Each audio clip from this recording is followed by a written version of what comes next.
Assalamualaikum warahmatullahi wabarakatuh. A'udzu billahi minasyaitonir rajim. Walladzina yu'minuna bima unzila ilaika wa ma unzila min qablik wa bil akhirati hum yuqinun. Ulaika 'ala hudan min rabbihim wa ulaika humul muflihun. Al-ayah amma ba'd. Hadirin hadirin berbahagia bahwa jika yang namanya hidayah sudah ditakdirkan oleh Allah turun ke seseorang, maka apapun yang menjadi predikat di orang itu, maka akan lepas karenanya dan akhirnya kembali menyandang predikat baru, yakni Muslim. Artinya bahwa jika seorang telah mendapatkan hidayah oleh Allah, dari Allah, maka walaupun dia mungkin awalnya seorang katakanlah penganut agama yang sangat gigih, ya, akan berbalik menjadi seorang muslim sejati. Juga misalnya ada seorang yang sangat keji sekali, kejam dan sebagainya, maka jika hidayah sudah turun kepadanya, maka orang itu akan menjadi luluh karenanya dan menjadi muslim sejati. Ya, atau juga mungkin preman yang sudah luar biasa lama di dunia itu, jika hidayah memasuk ke dia, maka tak seorang pun mampu mencegahnya. Banyak sejarah, banyak contoh dalam hal ini, oke ya. Hadirin berbahagia bahwa kali ini saya juga akan membicarakan seorang yang sangat terkenal dengan kisah yang juga merupakan menurut saya baik ya, yang juga merupakan seseorang yang mendapatkan hidayah menurut saya. Dia adalah Karen Armstrong, ya. Bahwa awalnya Karen ini adalah seorang biarawati 7 tahun di negerinya sana, Inggris, ya. Kemudian dia mungkin karena sebelumnya adalah seorang ilmuwan, maka dia nggak bisa lepas. Biarawati ia lepaskan dan balik menjadi ilmuwan. Ya. Lantas beliau menyelidiki ya secara serius terhadap tentang Tuhan yang ada. Mungkin selama ini dia resah ya, karena dia adalah mendapatkan Tuhan yang seperti dirinya. Nah, ini mungkin dia nggak puas, sehingga dia ingin meneliti secara lebih seksama apa dan bagaimana Tuhan itu. Sehingga dia langsung membandingkan hanya 2 orang. Yang pertama lewat Paulus yang ada di gerejanya sana, yang tentunya juga memiliki semacam karismatik yang luar biasa, dan ia teliti. Ya. Dan ini sama sekali dia melepaskan jubahnya, melepaskan bajunya sebagai seorang Katolik, dan dia hanya ingin menjadi seorang peneliti yang objektif, yang jujur, ya. Dan hasilnya adalah setelah sekian lama Karen menyelidiki Paulus, maka kesimpulannya adalah dia menyimpulkan bahwa Paulus ini kayak seorang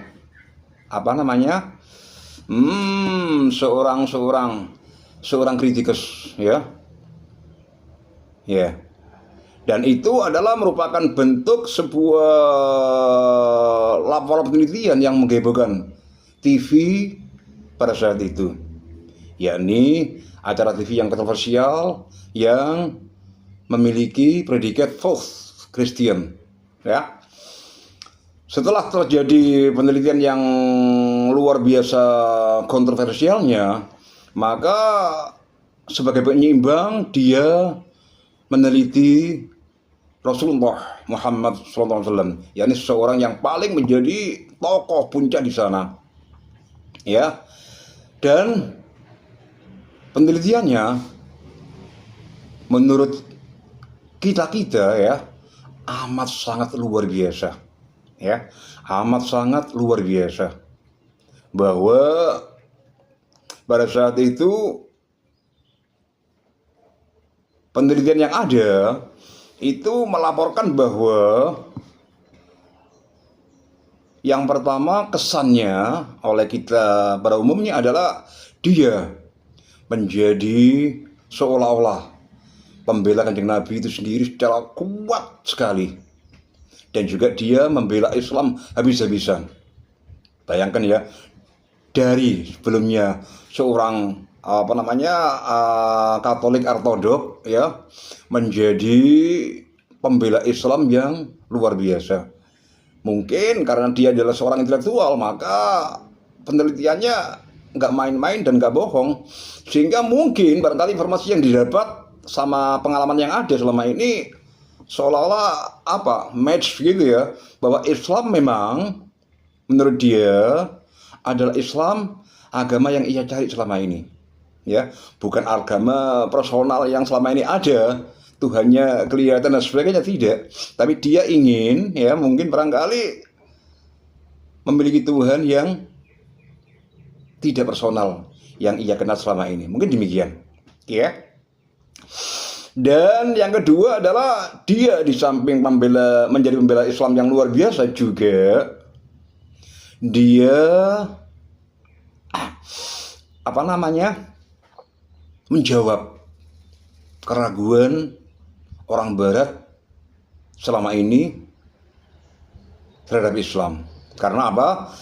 Kenapa orang Islam kok misalnya nggak begitu care kepada kita Islam? Karena mereka punya anggapan bahwa mosok iyo ada seorang pemimpin Islam, ya, yang luar biasa, tetapi dia juga sekaligus gigih dalam urusan politik. Nah ini, mereka agak asing menerima kenyataan demikian. Kenapa? Karena selama ini yang dia gambarkan, yang ada dalam gambaran otaknya adalah bahwa yang namanya Tuhan itu adalah mengembara, ya, di Bukit Galilea misalnya, ya, membawa tongkat, terus di sana ada beberapa domba dan sebagainya, terus menyebarkan agama dari orang per orang, ya. Nah ini gambaran mereka demikian. Tetapi kok Rasulullah Muhammad ini lain, ya. Kok sepertinya dia itu kayak kemaruk dunia. Karena apa? Keterlibatan beliau Rasulullah ini terlampau dalam ke dunia politik, sehingga seolah-olah beliau ingin menjadi penguasa dunia, seolah-olah seperti itu. Dan yang kedua adalah yang menjadikan keberatan orang Barat ke Islam itu karena beliau yang selama ini dianggap sosok suci, ya, itu kok berperang dan membunuh lawannya. Nah ini, padahal saya selama ini belum pernah dengar ya bahwa Rasulullah membunuh musuhnya, belum pernah, ya. Tetapi informasi yang masuk ke dunia Barat demikian, ya, bahwa Rasulullah yang selama ini dianggap sebagai seorang suci, seorang yang selevel dengan Nabi Isa tentunya, kata dia, ya, kata mereka, tetapi kok berperang dan membunuh. Lah ini mungkin bagi mereka gak masuk akal, ya. Tetapi ingat bahwa mereka adalah lupa akan sikon yang ada, ya. Padahal sekali lagi kalau dihitung, ya, bayangkan bahwa pada zaman Nabi Isa, ya, itu adalah jarak dengan Nabi Muhammad itu sekitar 650 sekian tahun. Artinya 6,5 abad. Ya. Nah, otomatis terutama masalah perkembangan penduduk yang ada itu jauh sekali antara zaman Nabi Isa dengan zaman Nabi Musa. Sehingga Nabi Musa mungkin dalam dakwanya seperti itu, dari satu orang ke yang lainnya, ya katakanlah semacam kayak door to door aja. Karena apa? Sekali lagi orangnya belum sebanyak umat Nabi Muhammad ketika itu, ya. Setelah perjalanan waktu 6,5 abad, ya, ditambah dengan 300 tahun fitrah dan sebagainya macam fatrah, ya, itu maka masuk akal kalau mungkin Nabi Muhammad adalah berjuang tidak ala Isa, tetapi ala sesuai dengan sikon yang ada. Dan ini sama sekali mungkin lupa dan nggak tahu mereka bahwa faktor ini sangat menjadi penyebab kenapa kedua nabi ini berbeda dalam cara berdakwahnya. Demikian.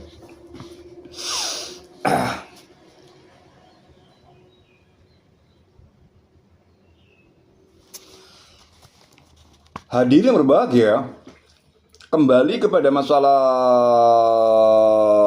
Karen Armstrong yang ada, ya, bahwa setelah beliau meneliti tentang Kanjeng Nabi, ya, itu ada kesan bahwa yang pertama, sekali lagi, ya, tak ulangi, Kanjeng Karen sangat membela habis-habisan, ya, tentang Islam, tentang Rasulullah dan Islam itu sendiri. Jadi seolah-olah dia menemukan hal baru, ya, seolah-olah dia menemukan hal baru, dan sekaligus beliau Karen Armstrong mempercayainya, ya, bahwa agama yang ia bawa selama ini lain sekali dengan agama sebelumnya yang ia yakini, ya.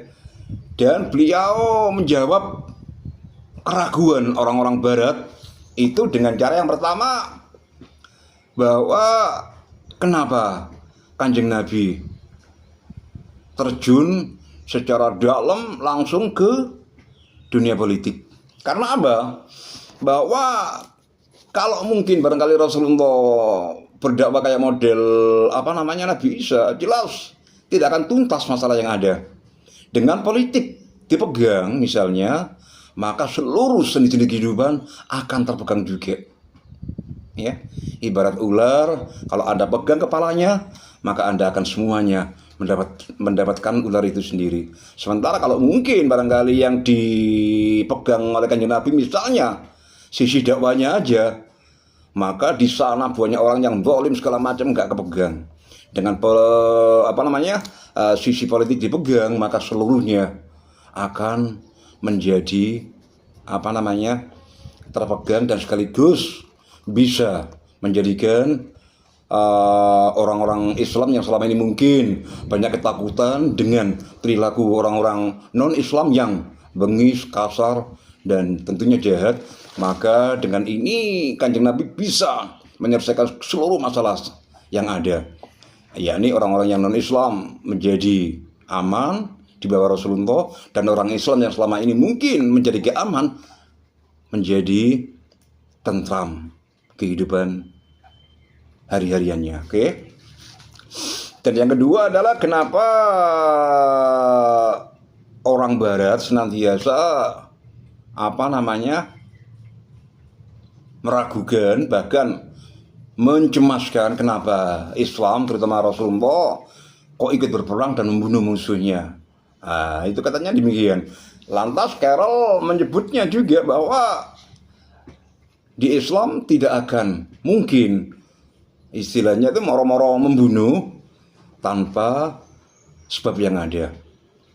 Artinya bahwa dengan cara demikian, ya, kalau mungkin dengan cara lain kayaknya kurang efektif. Tetapi kalau mungkin dengan cara membunuh misalnya karena keterpaksaan yang ada, dan mungkin pada saat itu jalan satu-satunya yang bisa menjadikan situasi menjadi kondusif, maka cara itulah yang diambil, ya. Karena pada saat itu mungkin, ya, peperangan yang secanggih sekarang belum ada jelas. Paling-paling yang paling buanter adalah demikian tadi itu, ya.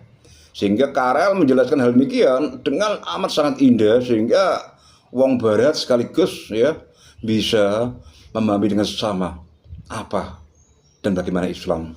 Nah, dengan adanya Nona Karen Armstrong ini, maka Islam di Barat menjadi lebih bertambah ya, dan sekaligus banyak menyadarkan mereka-mereka yang mungkin tadinya memiliki pemikiran seperti yang tadi saya sebut akan hilang karenanya. Dan bahkan dengan adanya Karen meneliti demikian, maka banyak orang peduli terhadap Islam ya, sekaligus juga mereka masuk Islam itu sendiri. Karena apa? Karena orang-orang barat terutama ya, itu mereka kadang-kadang seringkali masuknya ke Islam ya, menjadi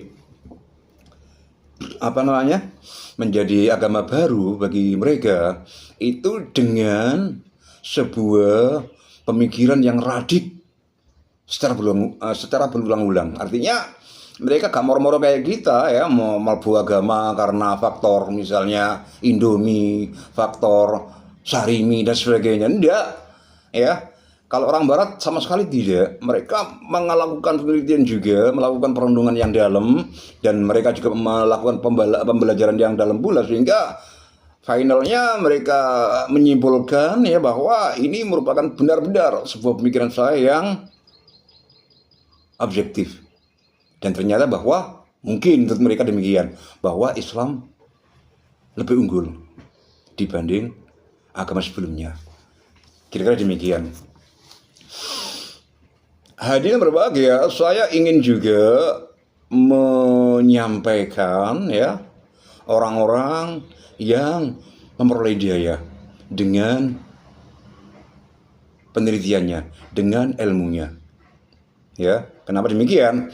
Karena sekali lagi ya, orang-orang yang masuk Islam yang tadinya mungkin ghairul Islam ya, menjadi Islam, itu menurut saya memang nggak main-main mereka itu. Ya, nggak main-main. Kecuali kita ya, kalau kita itu kan Islam. Kalau kita ini kadang-kadang Islam karena ayah kita Islam, emak kita Islam, nenek kita Islam, sehingga kita menjadi Islam tanpa adanya sebuah pemikiran yang radik sebelumnya. Ya, Islam kita ini merupakan Islam yang apa? Islam warisan gitu ya, Islam warisan.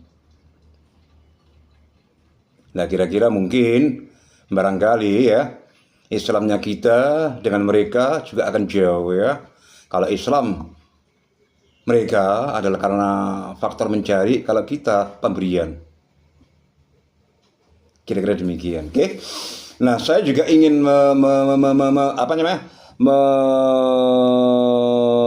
menambah appreciate kita kepada mereka yang berislam karena pencarian ya.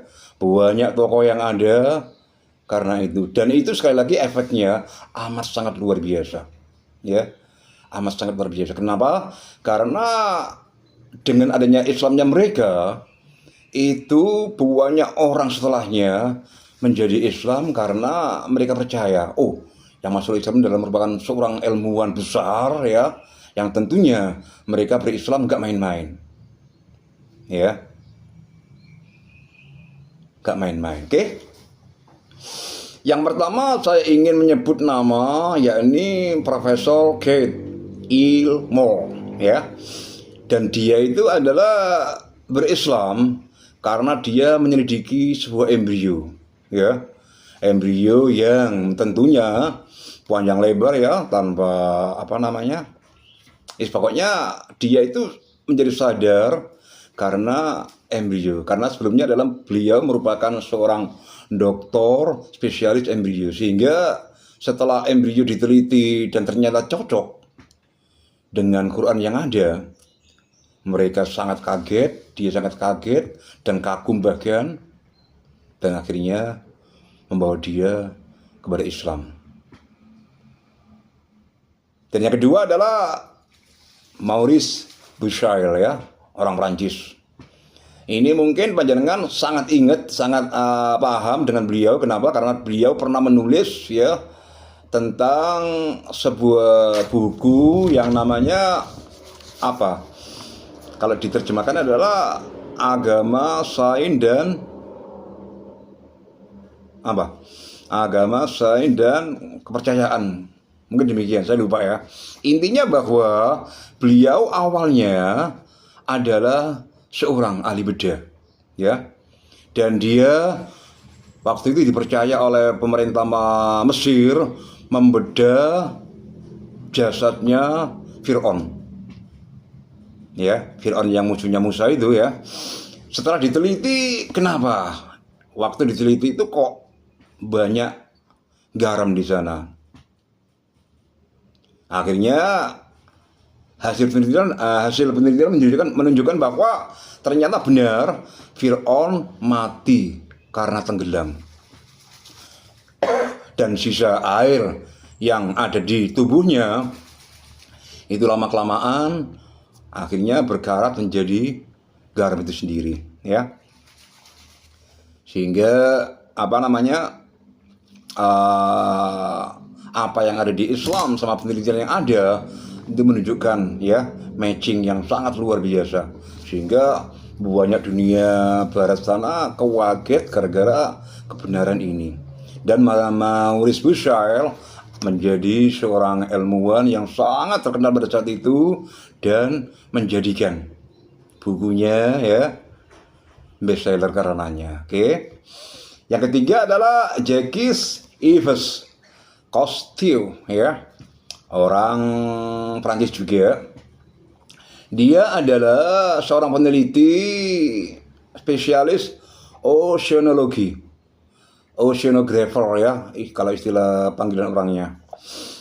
Dia waktu itu kagum dan kaget ya melihat air ya yang kok bisa saling berdekatan tapi gak campur. Kalau panjenengan misalnya suatu saat main-main ke Maroko ya, terus nyebrang melewati kapal feri ke daratan Spanyol, itu selat itulah yang nantinya menghasilkan dua perpaduan antara air laut sama air tawar. Nah ini buat yang terhormat Cousteau ini ya menjadi hal yang sangat luar biasa buat dia. Kenapa? Air laut sama air air tawar menyatu tapi gak bisa kumpul. Dan anehnya lagi setelah dia minum air tawarnya segarnya luar biasa. Ya, walaupun mungkin kelihatannya kalau di YouTube sana ya saya melihat ini airnya kayak keruh, ternyata tidak. Ini air seger sekali katanya demikian. Dan itulah yang menjadikan beliau ya menjadi sangat terpesona atas ayat Quran yang menjelaskan hal demikian. Nah ini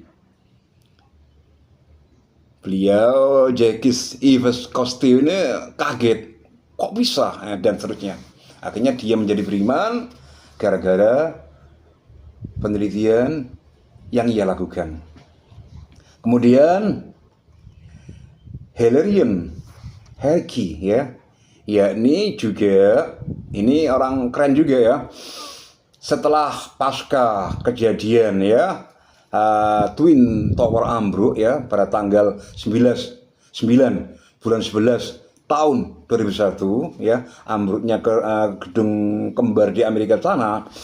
Beliau waktu itu secara nggak langsung juga meneliti yang namanya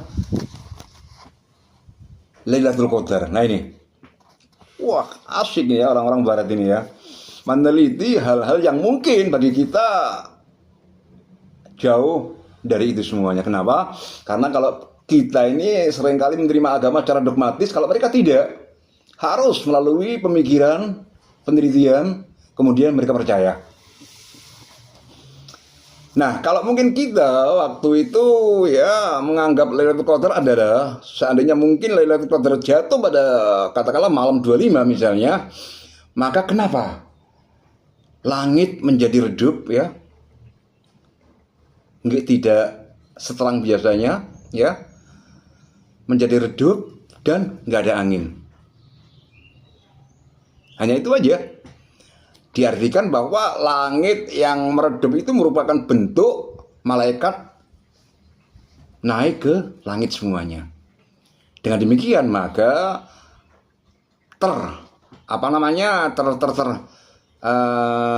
tercovery atau yakni cahaya matahari akan menjadi tidak kelihatan ya, karena banyaknya malaikat yang semuanya konon turun ke bumi dan balik lagi ke langit pada jam-jam sekitar antara 9 dan 10 ya.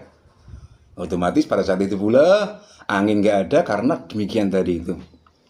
Tetapi Hilarion ya, Harki ini lain. Dia mengatakan bahwa Lailatul Qadar adalah malam balja, yakni malam di mana tingkat suhunya sedang, berdasarkan penelitiannya, dan tidak ada meteor yang jatuh ke atmosfer bumi. Kenapa? Karena sekali lagi dia juga membandingkan dengan ilmu yang ada ya dalam dunia perbintangan misalnya, bahwa setiap hari ya itu konon setiap hari itu bintang ya jatuh ke bumi itu 10 biji dan 20.000 meteor. Bayangin ya, setiap hari itu adalah 20.000 meteor dan 10 bintang jatuh. Untungnya kita masih punya yang namanya atmosfer tadi, sehingga atmosfer yang nampani sehingga nggak sampai jatuh ke bumi ya. Demikian. Jadi kenapa pada saat malam Lailatul Qadar itu adalah tidak ada radiasi cahaya sekalipun? Karena apa? Pada saat itu nggak ada radiasi cahaya dan juga tidak ada 10 bintang dan 20.000 meteor yang jatuh pada saat itu. Saat selebihnya, saat-saat yang lain pasti ada, yaitu tadi bahwa setiap hari itu ternyata ada 10 bintang yang jatuh dan 20.000 meteor yang jatuh pula. Dan pada saat Lailatul Qadar itu semuanya nggak ada ya, nggak jatuh dan juga nggak ada radiasi cahaya sekalipun. Artinya ya seolah-olah panas tidak ya, dingin tidak, itu karena faktor nggak adanya radiasi ya cahaya sekalipun. Dan kita sering melihat bahwa ketika malam Lailatul Qadar terjadi itu seolah-olah angin yang tadinya ngebes begitu ya menjadi nggak ada.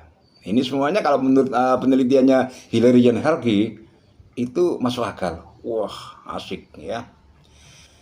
Dan yang terakhir adalah Albert Einstein ini. Tapi apa yang saya bilang ini kayaknya masih kontroversial, tapi nggak apa-apa, saya jelaskan aja ya. Kontroversial artinya adalah bahwa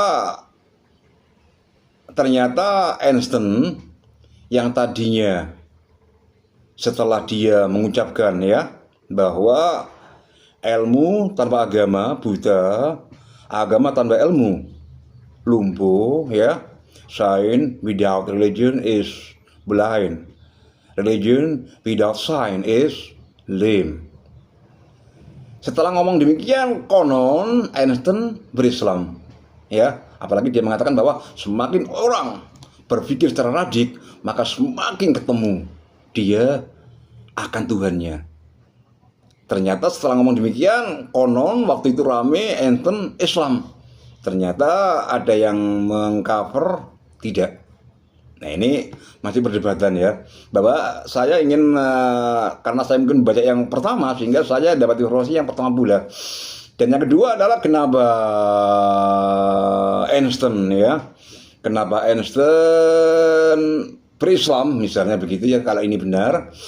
Maka waktu itu Einstein berontak bahwa ia memang seorang yang tadinya nggak percaya Tuhan menjadi percaya tetapi tidak Tuhan yang secara personal. Artinya bahwa dia nggak mau Tuhan yang kayak sama dengan beliau, tapi dia ingin Tuhan yang kayak kita, nggak personal, nggak kelihatan, ya.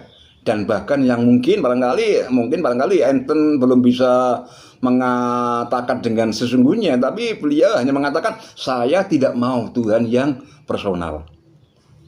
Artinya bahwa dia mungkin ingin Tuhan yang lain, yakni yang dipersepsikan orang-orang Islam ini, ya. Tuhan yang senantiasa hadir dengan kita, Tuhan yang nggak terjadi dan sebagainya, ya. Dan yang terakhir adalah kenapa enten masuk Islam waktu itu, ya, ada berita demikian bahwa waktu itu Islam waktu itu enten sebagai seorang Yahudi, ya, beragama Judaisme, ya. Beliau waktu itu natap agama yang ada itu kayaknya tidak meyakinkan dia bahwa dia akan yakin dengan sesungguhnya.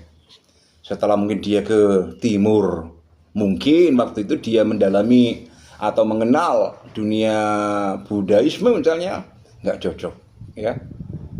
Atau mungkin dia ke mana Tuhannya orang apa, agama yang lainnya lagi apa habis mungkin barangkali ke timur ketemu agama Konghucu segala macam, dia mungkin gak cocok, dan akhirnya dia ambil ke Timur Tengah, dan akhirnya dia mengatakan bahwa wah, ini agama yang saya harapkan, agama yang selama ini saya tunggu, agama yang selama ini saya rindukan, dan lain-lain.